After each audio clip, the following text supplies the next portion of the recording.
मेरी प्यारी बेटी, मैंने तुम्हें खुद से भी छुपा कर रखा, क्योंकि तुम मेरी सबसे बड़ी कमजोरी बन चुकी थी।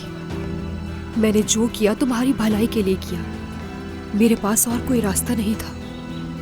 चाहे ये कितना ही मुश्किल क्यों ना हो,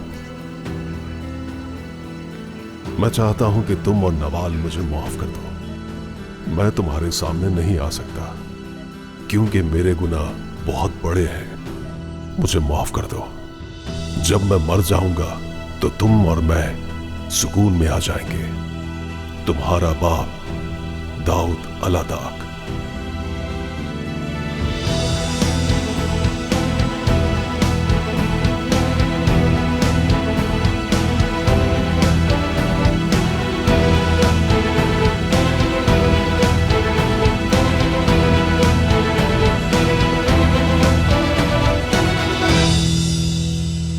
अगर परी कोई मसला खड़ा करती है तो अनम की मां से बात हो सकती है।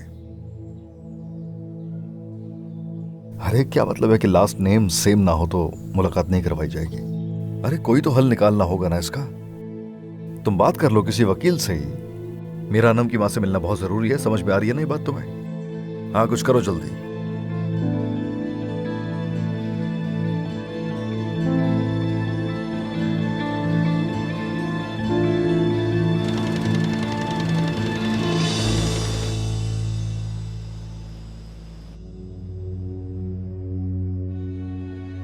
जिंदगी में शायद हर चीज ना पा सकूं, लेकिन एक चीज जरूर होनी चाहिए, एक घर जहां पर मैं बहुत आराम से रह सकूं।